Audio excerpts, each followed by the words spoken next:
Hi అండి. Welcome to ఐకేల్ kitchen. ఎలా ఉన్నారు? బాగున్నారా? నేనైతే చాలా చాలా బాగున్నాను. ఈరోజు రెసిపీ అయితే చాలా స్పెషల్ రెసిపీ అండి. ఏంటి అంటే గుత్తి వంకాయ ఫ్రై అండి. నేనైతే నా స్టైల్లో గుత్తి వంకాయ ఫ్రై ఎలా చేస్తానో ఒకసారి మీకు కూడా చూపిద్దామని చెప్పని వచ్చానండి. కానీ టేస్ట్ చాలా చాలా బాగుంటుంది. ఎందుకంటే నేను ఇంత మాట్లాడడం తినబోతు రుచి ఎందుకు, ఓకేనా? ఎలా చేస్తాను ఏంటి అనేది మీకు నేను చూపిస్తాను, చూడండి. దానికి కావాల్సిన ఏంటో నేను చూపిస్తాను చూడండి ఒకసారి. ఇదిగోనండి, నేనైతే 1 స్పూన్నర ధనియాలు తీసుకున్నాను. అలాగే పచ్చిశనగపప్పు 1 స్పూను, జీలకర్ర 1 స్పూన్ తీసుకున్నాను. ఇది పొట్టిమినపప్పు అయితే నేను తీసుకున్నానండి. మీ దగ్గర ఒకవేళ పొట్టిమినపప్పు అవైలబుల్గా లేదు అనుకుంటే కనుక మినపగుళ్ళనే తీసుకోవచ్చు, ఓకేనా? ఇది 1 స్పూన్ తీసుకున్నాను. ఇవి నువ్వులండి. ఇది ఖచ్చితంగా కంపల్సరీ కావాల్సిందేనండి. 1 స్పూన్ నువ్వులు తీసుకున్నాను. దాంతోపాటు ఇదిగో చూసారా, ఇవి ఆవాలండి. ఇవి ఆవాలు చాలా కొంచెం అంటే కొంచెం అనమాట. ఊరికే ఇట్లా తీసుకుని ఒక పించ్ అట్లా వేశారనమాట. ఇదంతా కూడా ఫ్లేవర్ కోసం అండి. ఇది ఆవు పిండి ఫ్లేవర్కి ఈ వంకాయ ఫ్రైకి ఇది చాలా బాగుంటుంది అనమాట. ఇంకా దాంతోపాటుగానే మిరియాలండి. చూసారా, చాలా కొద్దిగా మిరియాలండి టేస్ట్ కోసం.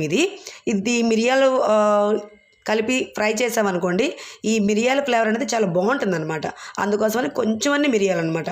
ఊరికి ఇన్ని మిరియాలు తీసుకున్నానండి. దాంతోపాటుగా కరివేపాకు, కొత్తిమీర, ఇంకా మెయిన్ ఎండు కొబ్బరి అండి. ఇది మెయిన్ ఎండు కొబ్బరి. దీంతో పాటుగా అంటే ఇప్పుడు నేను వీటితో పాటుగా ఇంకొక 2-3 ఐటమ్స్ వేస్తూ ఉంటాను. అవి వేసేటప్పుడు మీకు నేను చూపిస్తానండి. ఇప్పుడైతే మటుకు ఈ కొబ్బరి ఇవి తీసేసి ధనియాలు, పచ్చిపప్పు, జీలకర్ర, ఈ మినపప్పు, నువ్వులు ఇవన్నీ కూడా చక్కగా లైట్గా ఫ్రై చేయాలన్నమాట. బాగా చక్కగా లైట్గా ఫ్రై చేసుకోవాలి, మాడిపోకుండా. ఎలా ఫ్రై చేయాలండి అనేది ఒకసారి నేను చూపిస్తాను. ఇదిగోనండి, దీంట్లోకి ఆయిల్ అది ఏం అవసరం లేదండి. మామూలుగా నార్మల్గానే ఫ్రై చేయాలన్నమాట. ఇవన్నీ ఇదిగోండి, స్టవ్ వెలిగించాను. కొంచెం గిన్నె వేడెక్కిన తర్వాత ఇదిగోనండి, ముందుగా అయితే కనుక కొంచెం పచ్చిపప్పు వేస్తున్నాను. ఇది కొంచెం వేగడానికి టైం పడుతుంది కాబట్టి పచ్చిపప్పు ఇదిగోనండి, అట్లాగే పొట్టుమిరపప్పు అనమాట. ఇవి 2 కొంచెం వేగడానికి 1 నిమిషం టైం పడుతుంది కాబట్టి ముందుగా ఈ 2 వేసాను. ఇవి 2 కొంచెం దోరగా వేయించాలండి చక్కగా. ఇదిగోండి, నేను ఏదో చేయబెట్టి నేను ఇట్లా అనేస్తున్నాను కదా, మీరు కూడా చేయబెట్టబాకండి. నాకంటే కొంచెం ప్రాక్టీస్ ఉంది కాబట్టి నేను చేయబెట్టగలుగుతున్నాను. కొత్త వాళ్ళు ఎవరైనా చూస్తే మాత్రం దయచేసి చేతులు పెట్టకండి, చేయి కాలుతుందండి. 1 స్పూన్ తీసుకొని స్పూన్తో చేయండి. ఇదిగోనండి, చూసారా, ఇలా దోరగా వేయించుకోవాలండి. అస్సలు మాడిపోకూడదు. మనకి ఆ స్మెల్ తెలుస్తూ ఉంటుందండి. వేగిన తర్వాత, పప్పులు వేగిన తర్వాత ఆ స్మెల్ తెలుస్తూ ఉంటుందన్నమాట మనకి. ఇదిగోనండి, ఇలా వేగాయి కదా. ఇప్పుడు ఈ టైంలోనే ఇదిగోండి కొంచెం అన్ని మిరియాలు, తీసుకున్న ధనియాలు ఇవి కూడా వేసేసి చక్కగా వేయించుకోండి. ఇదిగోనండి, ఇట్లా. నేనేదో ఇందాక చేయబెట్టి తిప్పానని చెప్పని మాత్రం మీరు చేయబెట్టి తిప్పకండి. అందుకే మళ్ళీ నేను 1 స్పూన్ తెచ్చానమాట. ఇదిగోనండి, ఇలా చూసారా, మంచి స్మెల్ వస్తుందన్నమాట వేగినట్టుగా. ఇదిగోనండి, అలా కొంచెం దోరగా వేగిన తర్వాత ఇప్పుడు జీలకర్ర, ఆవాలు ఇవి కూడా వేసేస్తున్నానండి. ఇదిగోండి, ఇవి కూడా 1 నిమిషం పాటు ఇట్లా వేయిస్తానమాట. దీంట్లో నేను మామూలుగా అయితే కొద్దిగా ఎండుమిరగాయలు వేసి చేసుకోవచ్చండి. ఇంకా ఎండుమిరగాయలు అంటే అవైలబుల్గా లేవు అనుకుంటే కనుక పచ్చికారం ఉంటుంది కదా, మనం పచ్చళ్ళకి అట్లకి వాడతాం కదా, అలాంటి కారం వేసుకుని కూడా చేసుకోవచ్చు. నేనైతే కనుక ఈరోజు కనుక కారంతో చేస్తున్నానండి. మీ దగ్గర కనుక ఎండుమిరపకాయలు ఉంటే కనుక ఎండుమిరపకాయలతో, అచ్చంగా ఎండుమిరపకాయలతో కూడా చేసుకోవచ్చు అనమాట. ఇదిగోనండి, ఇలా వేగాయి కదా. ఇప్పుడు ఇదిగోండి, ఇంకొక్కటే కదా మిగిలింది, ఈ నువ్వులండి. ఇవి కూడా వేసేస్తున్నాను. ఇవి కూడా వేసేస్తే నువ్వులు చాలా తొందరగా వేగిపోతాయండి. ఇదిగో చూస్తారా, వేసిన వెంటనే చిటాపట్టే అంటాయి అనమాట. అందుకని చివర్లో వేస్తాను నువ్వులు అనేది. ఇదిగోనండి, చూస్తారు కదా, ఇలా దోరగా వేయించుకోవాలి బాగా. అసలు అయితే మాత్రం మాడనివ్వబాకండి. ఈ దోరగా వేయించుకున్న ఇప్పుడైతే స్టవ్ కట్టేశానండి. ఎందుకంటే ఈ గిన్నె వేడికి ఇంకా కొంచెం ఉన్నా సరిగా నాకు కొంచెం కూడా చక్కగా వేగిపోతాయి అనమాట. ఇవి బాగా చల్లారాలండి. చల్లారిన తర్వాత వీటిని మిక్సీ పట్టాలి. ఆ మిక్సీ పట్టేటప్పుడు ఇంకా ఒక 2-3 ఐటమ్స్ నేను వేస్తానండి. అవి ఏంటనేది మీకు నేను చూపిస్తాను, ఏం వేస్తాను ఏంటి అనేది. ఇవైతే కనుక ఒక 2 నిమిషాల పాటు చల్లారనిద్దామండి వీటిని. ఇదిగోనండి, ఈలోగా చక్కగా మనం వేసుకున్న అవి మసాలా దినుసులు ఉన్నాయి చూసారా, అవన్నీ కూడా పొడికి వేసుకున్నాం కదా, అవన్నీ కూడా చల్లారుతూ ఉన్నాయండి. ఈలోగా వంకాయని అయితే కనుక నేను ఇట్లా చూసారా, ఇలా అనమాట. ఇలాగా అంటే పూర్తిగా అనేది కట్ చేయబాకండి. ఈ ముచ్చుకుంటుంది చూసారా, ఇట్లా నాలుగుగా ఇలా కట్ చేసుకోండి. ఈ ముచ్చుకుని మాత్రం చాలా అంటే కొంచెం వరకు తీసేసుకుని ఇట్లా ఉంచుకోండి. ఇదిగోండి చూసారా, పుచ్చులు అవి ఉంటాయి కదా వంకాయల్లో, అందుకని చూసుకుని జాగ్రత్తగా. ఇవైతే ఉప్పు నీళ్ళండి. ఉప్పు నీళ్ళలో ఇలా నేను కట్ చేసి వేసుకుంటున్నాను అనమాట. జాగ్రత్తగా చూసుకుని కట్ చేసి వేసుకుంటున్నాను. ఇదిగోండి చూసారా, ఇలా మజ్జిగ ఇట్లా కట్ చేసి మళ్ళీ దాన్ని ఇదిగోనండి ఇట్లా, ఇంతేనండి. మరి చివరికంట కట్ చేయొద్దు, ఇలా కట్ చేసుకోండి. ఎందుకంటే మనం పెట్టే ఈ పొడి ఉంటుంది చూసారా, అది చక్కగా పట్టుకోవాలంటే ఇలా కట్ చేసుకోవాలన్నమాట. ఇలా కాయలన్నీ కూడా కట్ చేసుకుని నేను మీకు చూపిస్తానండి.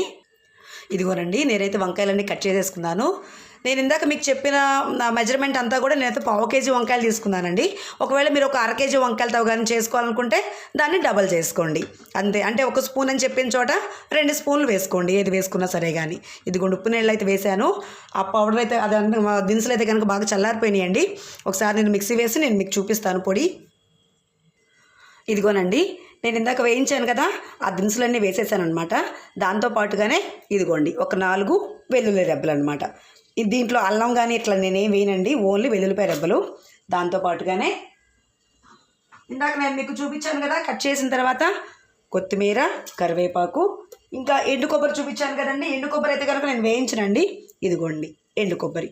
ఇవన్నీ వేసేసి దీంట్లోనే కారం, ఉప్పు కూడా వేస్తానండి. కారం, ఉప్పు వేసేసి నేను మొత్తం అంతా పౌడర్ చేసిన తర్వాత మీకు నేను చూపిస్తాను. ఇదిగోనండి చూసారు కదా, ఇప్పుడు నేను తీసుకున్నదంతా కూడా ఇలా పొడి చేసి పెట్టుకున్నాను. మొత్తం అంటే ఏమేమి వేసాను ఏంటి అనేది క్లియర్గా మీకు నేను చూపించాను కదండి. దాన్నే ఇలాగా పొడిలా చేసుకున్నాను అనమాట. ఇప్పుడు దీన్ని మనం ఇందాక కట్ చేసి పెట్టుకున్నాం చూసారా, ఆ వంకాయల్లోకి చక్కగా కూర్చుకోవాలండి. ఇట్లా చూసారా, ఇదిగోనండి ఇలా చూసి ఈ పొడి మొత్తాన్ని, అంటే ఈ పొడి అంతా కూడా వంకాయలోనే ఇట్లా కూర్చేస్తానంటే కాదండి, దీనికి సరిపడినంత వరకే ఇట్లా నేను కూరుస్తాను. మిగతాదంతా కూడా దీనిపైన చల్లుతానండి. ఎప్పుడు చల్లుతాను ఏంటి అనేది మీకు నేను చూపిస్తాను. చూడండి ఇదిగోండి, ఇలాగా వంకాయలు మొత్తానికి కూడా చక్కగా ఇలాగా స్టఫ్ చేసేసుకోండి. ఇదిగోనండి ఇట్లా. మనం ఆల్రెడీ వంకాయలు చక్కగా నీళ్ళలో కడిగి ఉప్పు నీళ్ళలో వేసాం కాబట్టి ఆ తేమకి ఏమవుతుందంటే చక్కగా ఇలా పడుతుందన్నమాట ఈ వంకాయలకి.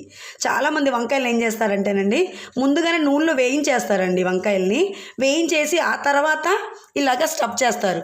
అలా అసలు ఏమీ అవసరం లేదండి. వంకాయ అంటేనే మామూలుగానే అసలు చాలా తొందరగా మగ్గిపోతుంది కదా, ఇంకా దానికి మళ్ళీ నూనెలో వేయించి చేస్తే ఏమవుతుందంటే ఈ పొడి కూడా అండి ఈ వంకాయలతో పాటు వేగితేనే బాగుంటుంది. చాలామంది అట్లా చేస్తారు. సరే అంటే ఎవరిష్టం వాళ్ళది కదండి, కానీ ఇదైతే నా స్టైల్లో అయితే నేను ఇట్లా చేస్తాను. ఒకసారి అలా చేసేవాళ్ళు ఎవరైనా ఉంటే కనుక ఒకసారి ఇప్పుడు నేను చూపించిన విధంగా ఒకసారి చేయండి. ఇదిగోనండి మిగతా వంకాయలు కూడా నేను అన్నీ కూడా ఇలాగే కూర్చేసుకుంటానండి. కూర్చి మళ్ళీ చూపిస్తాను. ఇదిగోనండి నేనైతే కనుక వంకాయలు మొత్తం అన్నీ కూడా ఇట్లాగా చక్కగా మొత్తం అన్నింటిలో కూర్చేసుకున్నాను. ఇంకా నాకు ఈ పొడి మిగిలిందండి. ఈ పొడిని నేను చెప్పాను కదా వంకాయల్లోనే ఫ్రై చేస్తానని చెప్పని, అది ఎప్పుడు వేస్తాను ఏంటి అనేది ఒకసారి నేను మీకు చూపిస్తాను. చూడండి, ఇప్పుడైతే కనుక బాండీ పెట్టేసుకుందాం. ఇదిగోనండి నేనైతే కనుక బాండీ పెట్టేసేసుకున్నాను. స్టవ్ అంటించేసానండి. కొంచెం బాండీ వేడెక్కేలోగా దీంట్లోకి ఆయిల్ వేస్తానండి. అంటే ఇది వంకాయ ఫ్రై కాబట్టి కొంచెం అంత ఆయిల్ పడుతుందండి. ఇదిగోండి నేనైతే కనుక 3 స్పూన్ల ఆయిల్ అయితే తీసుకున్నానండి.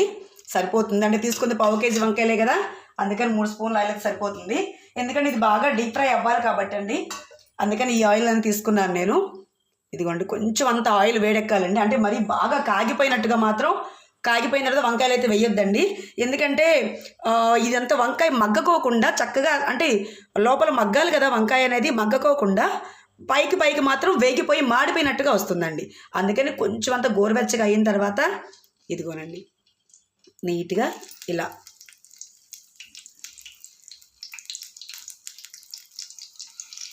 ఇలా మొత్తం వంకాయలన్నీ కూడా చక్కగా వేయించుకోవాలండి.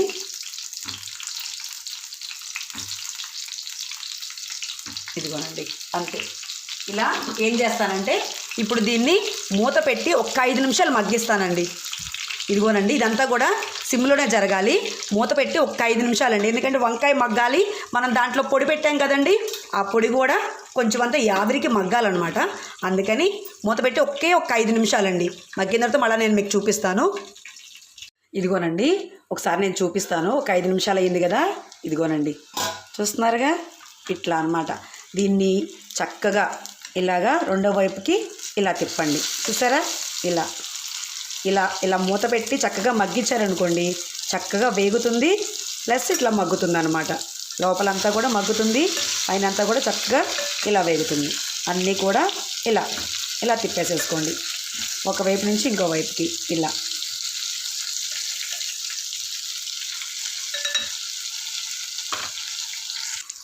ఇదిగోనండి అన్నీ ఇలా తిప్పాను కదా, మళ్ళీ దీన్ని కూడా ఇంకొక 2 నిమిషాల పాటు మూత పెట్టాను అనమాట. ఎందుకంటే రెండో వైపు తిప్పాం కదండి, అటువైపు కూడా చక్కగా మగ్గుతాయి అనమాట. ఒక 2 నిమిషాలకు చూపిస్తాను మీకు.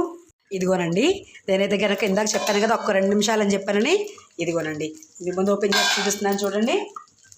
ఇదిగోనండి చూసారా, ఇందాక నేను వంకాయని పచ్చి వంకాయలతోనే వేసేసాను కదా, అట్లాగే వేసాను కదా, ఇదిగోండి కనిపిస్తుందా ఏం చక్కగా వేగిపోయినాయో, అలాగే మగ్గిపోయినాయి అనమాట. మగ్గి చక్కగా వేగాయండి, లోపల పొడి కూడా చక్కగా వేగిపోయింది అనమాట. చూసారా, ఇప్పుడు ఇలాంటి టైంలో మనకి మిగతా పొడి ఉంది చూసారా, ఆ పొడి వేసేసుకుందాం అనమాట.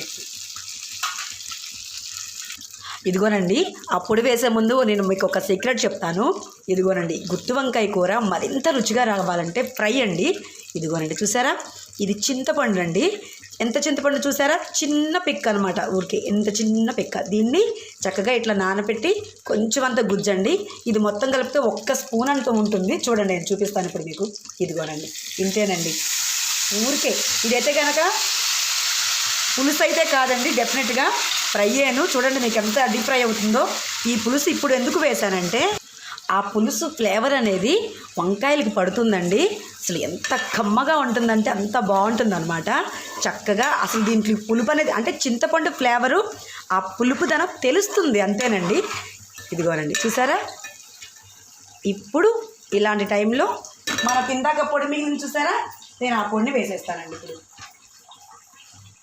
ఇదిగోనండి ఎప్పుడు కూడా గుర్తుంచుకోండి, ఇలాంటి మనం ఫ్రైలు చేసుకునేటప్పుడు ఇలాంటి పొడులు వేసిన తర్వాత ఎక్కువసేపు మాత్రం దయచేసి ఉంచబాకండి స్టవ్ మీద. ఎందుకంటే మరి కలర్ చేంజ్ అయిపోతాయండి, నల్లగా వస్తే కనుక తినడానికి బాగుండదు, చూడటానికి కూడా బాగుండదు. ఓకే, ఎందుకు అంటే మనం ఆల్రెడీ ఎక్కువసేపు ఉంచాల్సిన అవసరం కూడా ఉండదండి. ఎందుకంటే ఇవన్నీ కూడా మనం ఆల్రెడీ ఫ్రై చేసుకుని వేయించుకునేయే కాబట్టి ఎక్కువసేపు ఉంచాల్సిన అవసరం లేదనమాట. ఇదిగోండి చూసారా, ఇదిగోండి గుమ్మగుమ్మలాడే గుత్తి వంకాయ ఫ్రై రెడీ అనమాట. ఓకేనా, దీన్ని ఇంకొక నిమిషం అండి ఊరికే అట్లా ఉంచుతాను. ఇది మనం ఇందాక కొంచెం అంత చింతపండు వేసాం కదా, ఆ ఫ్లేవరు అంతా కూడా తెలియటం కోసం అనమాట. ఇదిగోనండి చూసారు కదా, దీన్ని ఒక్క నిమిషం అంతా అట్లా ఉంచుతానండి.